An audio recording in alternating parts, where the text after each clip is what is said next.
Friends, welcome to the channel. आज का हमारा टॉपिक है अबाउट ग्लूकोकॉर्टिकॉइड्स। आज इस वीडियो में हम ग्लूकोकॉर्टिकॉइड्स क्या होते हैं, कैसे ये सिंथेसाइज होते हैं, कैसे ये रेगुलेट होते हैं, क्या इनके फंक्शंस हैं और इनके अप्लाइड एस्पेक्ट पे हम बात करेंगे इस वीडियो में। तो जो ग्लूकोकॉर्टिकॉइड्स हैं बेसिकली ये एक लाइफ प्रोटेक्टिव हार्मोन्स होते हैं, ये स्टेरॉइड हार्मोन्स होते हैं। इनको हम स्ट्रेस हार्मोन्स भी बोलते हैं because they help the body to combat the condition of stress, है ना। स्ट्रेस की कंडीशन में ये हमको हेल्प करते हैं, hence they are known as stress hormones. अब अगर हम देखें ग्लूकोकॉर्टिकॉइड्स तो most important glucocorticoids are cortisol, जिसको हम हाइड्रोकॉर्टिसोन भी बोलते हैं, विच इज़ अबाउट 95%, है ना। सबसे ज़्यादा अमाउंट में यही हार्मोन सिक्रीट होता है।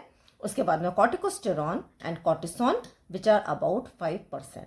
तो अगर हम देखेंगे तो जो main glucocorticoid which is present is cortisone, ठीक है। अभी कहाँ से सिक्रीट होते हैं तो they are secreted from the zona fasciculata layer of adrenal cortex, है ना। यहाँ पर आप डायग्राम देखें, एड्रिनल हमारी एक ग्लैंड होती है जिसको हम सुप्रा रीनल ग्लैंड भी बोलते हैं, जो कि किडनी के ऊपर ये प्लेस्ड होती है। अब ये जो एड्रिनल ग्लैंड है इसके दो पार्ट होते हैं, आउटर पार्ट जिसको हम एड्रिनल कॉर्टेक्स बोलते हैं और इनर पार्ट होता है which is known as adrenal medulla. अब ये जो एड्रिनल कॉर्टेक्स हैं they consist of 3 layers. Outer layer को हम जोना ग्लोमेरुलोसा बोलते हैं, middle layer is known as zona fasciculata और जो इनर लेयर है इसको हम बोलते हैं जोना रेटिकुलरिस, है ना। So when we are talking about the cortisol, cortisol is secreted from the middle layer, that is the zona fasciculata layer of adrenal cortex. Okay? अब अगर हम देखें तो ये जो हार्मोन है ये डायरनल वेरिएशन को शो करता है। दैट मीन्स डे की कंडीशन के हिसाब से ये जो हार्मोन है इसका लेवल बढ़ता या घटता रहता है। तो मॉर्निंग आवर्स में ये जो हार्मोन है इट इंक्रीजेज और नाइट आवर्स में ये जो हार्मोन है इसका जो लेवल है ये कम होता है। हाफ लाइफ देखें तो लगभग 70 से 90 मिनट्स हैं। प्लाज्मा लेवल हम देखेंगे तो 10 से 25 माइक्रोग्राम्स पर 100 ml। और ये जो ट्रांसपोर्ट होता है तो ये 2 फॉर्म में ट्रांसपोर्ट होता है। One is bound form that is globin and another is free form which is physiologically active. Now let us study about the synthesis of cortisol. Cortisol एक स्टेरॉइड है तो इसका जो फॉर्मेशन है basically it is from cholesterol. अब ये cholesterol से directly synthesise नहीं होता, it undergo certain steps, it is converted into certain intermediates and finally जो नेट रिजल्ट होता है कॉर्टिसोल, है ना। तो वो क्या क्या स्टेप्स हैं? सबसे पहला है जो कोलेस्ट्रॉल ये कन्वर्ट होता है प्रेग्नेनोलॉन में, जो कि फर्दर कन्वर्ट होता है 17 hydroxy pregnenolone which is further converted into 17 hydroxy progesterone which is further converted into 11 deoxycortisol, जो कि फाइनली जाके कन्वर्ट होता है into cortisol, ठीक है। अब अगर हम इसके रेगुलेशन को देखें कि कौन सी कंडीशंस हैं जिसमें कि कॉर्टिसोल का जो सिक्रीशन है ये रेगुलेट होता है। यहाँ पर आप देखें एक हार्मोन एक्सेस है, ठीक है। जितने भी जो हार्मोन्स हैं हमारे एंडोक्राइन सिस्टम के ये हार्मोनल एक्सेस के द्वारा ही रेगुलेट होते हैं। So this is the hypothalamus. Hypothalamus के नीचे this is the anterior pituitary, posterior pituitary and this is the adrenal cortex, है ना। तो जो पहली कंडीशन जो कि कॉर्टिसोल को रेगुलेट करती है सिक्रीशन को, दैट इज द स्ट्रेस। जब भी बॉडी में स्ट्रेस की कंडीशन होगी, जैसा कि हमने अभी पढ़ा कि जो कॉर्टिसोल है it is a stress hormone, है ना। तो जब भी स्ट्रेस बॉडी के अंदर आता है तो हमारे बॉडी कॉर्टिसोल को रिलीज करती है एंड कॉर्टिसोल अपने फंक्शंस के द्वारा इस स्ट्रेस को कॉम्बैट करने की कोशिश करता है। तो स्ट्रेस की कंडीशन में कॉर्टिसोल का लेवल बढ़ेगा।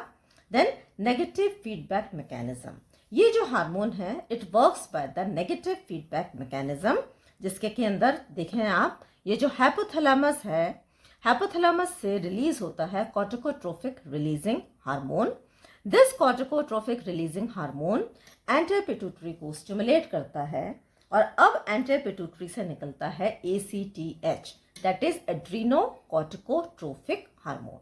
Now this adrenocorticotropic hormone it goes to the adrenal cortex और adrenal cortex को ये stimulate करता है and now the adrenal cortex it synthesizes the cortisol hormone, है ना। तो अब ये जो cortisol हार्मोन है ये secrete होता है, क्योंकि ये एंडोक्राइन हार्मोन है तो it is secreted in the blood अब जब भी कॉर्टिसोल का लेवल बढ़ता है तो ये नेगेटिव फीडबैक मैकेनिज्म के द्वारा ये एंटीरियर पिट्यूटरी में मैसेज जाता है to inhibit the secretion of ACTH. Similarly, one information goes to the hypothalamus to inhibit the secretion of CRH, है ना. तो hypothalamus CRH के secretion को inhibit करते हैं, anterior pituitary ACTH के secretion को inhibit करते हैं, and finally there is decrease in level of cortisol. तो अगर हम देखें कि कौन कौन से फैक्टर्स हैं इनको रेगुलेट करने वाले, तो पहला है स्ट्रेस, दूसरा है नेगेटिव फीडबैक मैकेनिज्म जिसमें कि हाइपोथैलेमस से रिलीज होने वाला CRH, एंटीरियर पिट्यूटरी से रिलीज होने वाला adrenocorticotrophic hormone, and finally adrenal cortex से सिक्रेट होने वाला कॉर्टिसोल, है ना. Now let us study about the functions of cortisol और फंक्शंस ऑफ ग्लूकोकॉर्टिकॉइड. तो जो सबसे पहला इंपॉर्टेंट फंक्शन है that is it act on metabolism. हमारे बॉडी की बहुत सारी मेटाबॉलिक एक्टिविटीज को ये रेगुलेट करता है. सबसे पहले हम देखेंगे कार्बोहाइड्रेट मेटाबॉलिज्म. तो बेसिकली लिवर के अंदर it converts glycogen into glucose. Glycogen को ये ब्रेक करके तोड़ के ग्लूकोज के अंदर कन्वर्ट करता है. The process is known as glycogenolysis. Lysis का मतलब होता है ब्रेकडाउन, ग्लाइकोजन का ब्रेकडाउन, है ना. तो जब ग्लाइकोजन का ब्रेकडाउन होगा तो it is converted into glucose. ठीक है.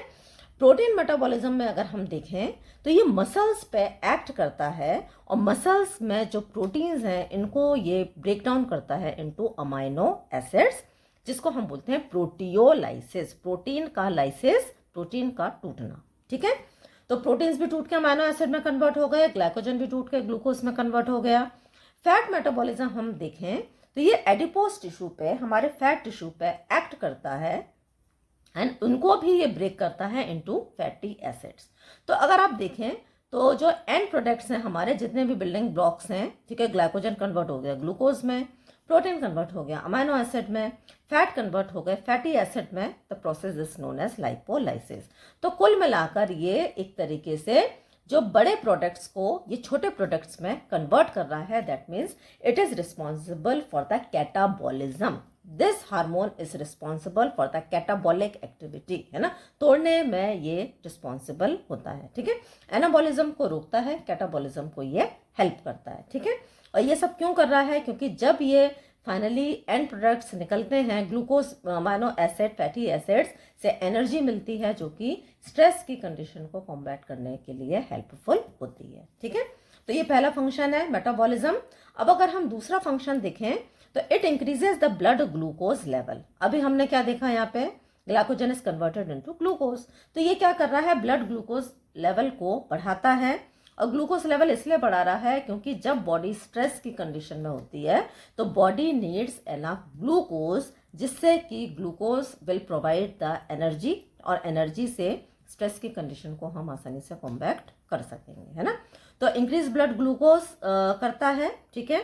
ये इंसुलिन को स्टिमुलेट करता है. ठीक है.